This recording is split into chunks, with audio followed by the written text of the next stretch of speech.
Lost media. It's a term that's defined as media that is believed to no longer exist in any format or for which any copies cannot be located. Now there's a lot of examples of this, such as forgotten SpongeBob episodes, WWF live broadcasts, and this nigga's jump shot in the playoffs. What is there for sports lost media? And to be honest with you, there is not a lot of sports lost media, because as we know, America's most popular sports are now nationally televised across the country. So now everyone in the world can see and stream whatever goes on in these games. But back in the day, it wasn't like that. There was no cable, there was no streaming, it was just word of mouth and statisticians. But personally, I think I found NBA lost media that is very interesting. So let's dive right into the topics.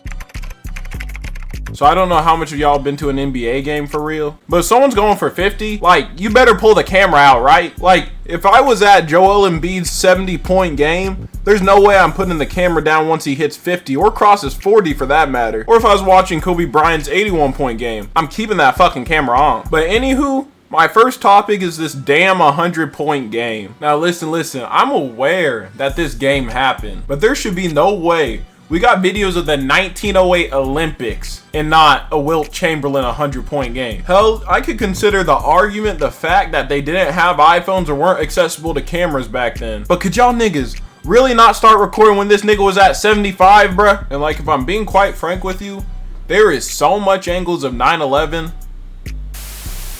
I hate this subject, truthfully, because it's not that he didn't score 100 points, it's just the fact that there is no recording of it. We have the first NBA game in history recorded, but we don't have this monumental feat in basketball history. But if you dig even a little, as the reports suggest, basketball was just not as popular back then. And matter of fact, there was little fanfare in Philadelphia after their boy Wilt Chamberlain dropped 100 points. And hell, it bring negative energy to basketball. The New York Daily News reported basketball is not prospering because most normal-sized American youngsters or adults cannot identify themselves with people like Wilt Chamberlain. Yeah, he's 7'1" and has a 50-inch vertical, dumbass. I guess this game, unless someone comes out with footage, will always be lost to time. Now, if y'all think modern day 2K is trash, which y'all niggas do every year, why do y'all keep buying it? But that's for a whole different video. Imagine a 2K was so trash that the publisher 2K canceled its release. They can't do that because all y'all hood niggas would riot. But without further ado, I introduce you to NBA Elite 11. This game would bring 2K18 to shame. No matter how boring, buggy, and shitty NBA 2K18 was, that shit didn't get canceled. Now, if I was gonna say the problem with modern sports video games, it's definitely the time the developers get to make the damn game. Because every sports video game now has a yearly release, and every damn sports mark is about to go buy the new release every damn year. I might be trying to call me a broke ass nigga because I can't buy a $70 game every year. And my response to that would be, kiss my Call 25, Madden 25, 2K25 pre-order, bitch.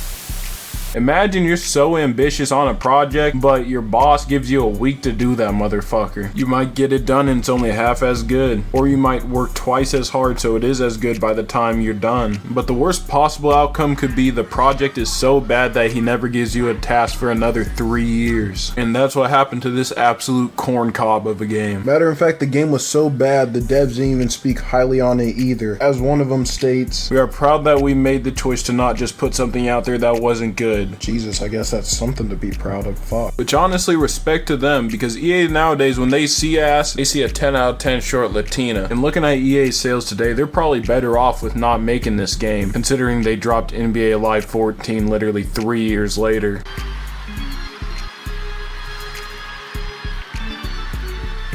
Whistle blows to Now for this next one, I've been seeing this floating around social media for a minute now. And it's the fact that people really think LeBron Ramon James got dunked on during the Olympics. And it all started from this little image. I ain't a very well seeing man. Hell, I'm blind out of my fucking right eye. But I don't see LeBron in that damn picture. But anywho, this is the conspiracy that gets me the most worked up. Because it's not the fact that people are lying. People are lying with terrible intent behind it. What's the intent, you may ask? To discredit LeBron James from being the GOAT. Because as we know, Michael Jordan has never been dunked on in his life. And if LeBron James got some dick in his face place in the Olympics, that would end it. And personally, if I was LeBron, I would have a defamation lawsuit cooking up right now as we speak. And if he won't, I will, because I won't let my king get slandered like this. But that will be it for this video, y'all. Can y'all please drop that like button, subscribe? I love doing this YouTube stuff. And the fact I'm getting views, I really appreciate that, y'all, for real. But peace out. And an 81-point game, 55 in the second half. Ladies and gentlemen, you have witnessed the second greatest scoring performance in NBA history.